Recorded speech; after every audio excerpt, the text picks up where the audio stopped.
So, you're new to Sons of the Forest, and the reason why you're probably playing the game is because you've seen this guy plastered all over TikTok, social media, chopping down tree houses, terrorising players, and sticking his thumb up whenever he's done something well for you, or maybe something bad. This is my top 5 tips and tricks for new players playing Sons of the Forest. Number 1, use Kelvin. So you've seen him plastered all over social media. He is truly the number 1 feature in the game. And I will say I wouldn't wish I had this feature in the Forest game before. You had to learn everything yourself, do everything yourself. Yeah, you had a guidebook, but still, it was tasking just collecting so much stuff to build bases and stuff like that. Oh, it was annoying, but Kelvin is a godsend, so use him. Don't let this poor man die on the side of a beach, in the middle of the forest, on the side of a mountain somewhere. Go over and help him. He's had a worse helicopter crash than you had. 2 burst eardrums and brain trauma.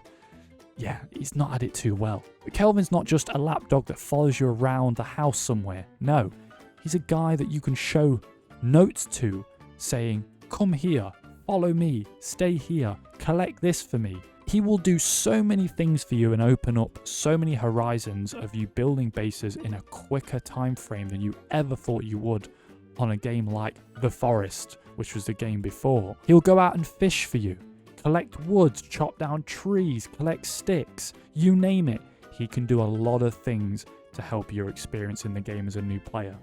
So make sure you utilize him and you keep tabs on him as well. Protect him with your life, because if you don't, there'll be a lot of angry community members coming your way. Number 2, stay close to rivers.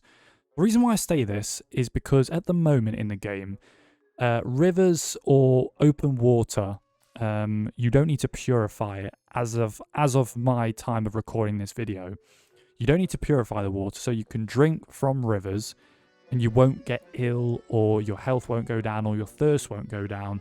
It will just go up as you're drinking fresh, clean water, which is wonderful. It's not just the reason why I'm saying stay near rivers so you can drink water and keep your thirst up.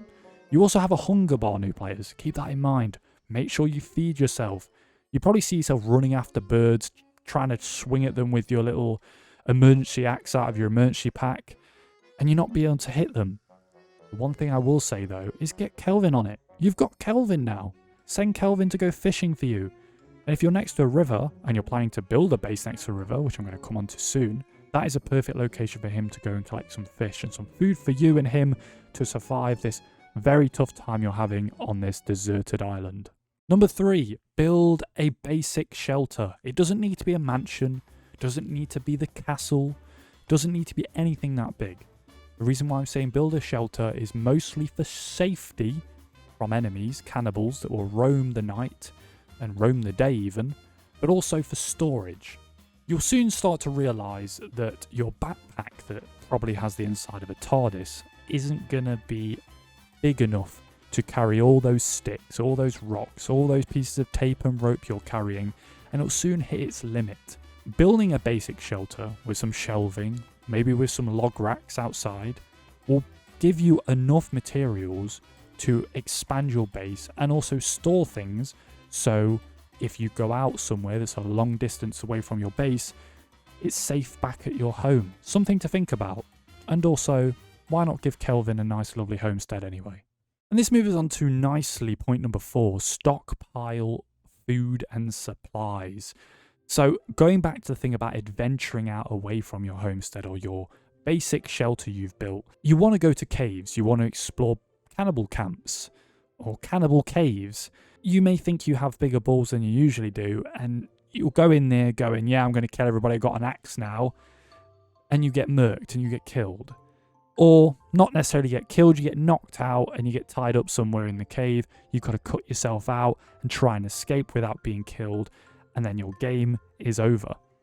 One thing I recommend is stockpiling the food in your basic shelter. At least you can go back with those food and supplies, store them in your shelter, and then when you lose your backpack in this cave, which would be horrible, is you can go back and have some supplies back at home. It's always great to be prepared as a new player, and it's always great to overstock than understock.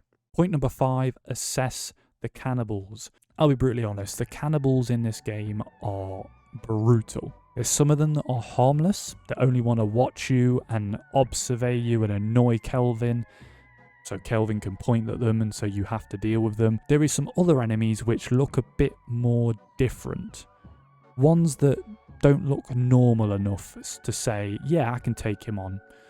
Because I found out the hard way. These cannibals are majoritively in certain camps, but they can obviously come close to your shelter wherever you build it, no matter where that is. So do keep that in mind. Assess your cannibals, make sure you keep a good distance, and just protect Kelvin, because of course that's your main goal in this game. Anyway, I hope you've enjoyed this short little video. Hope it's helped you out, and hopefully you enjoy Sons of the Forest. I'll see you in the next video. Peace.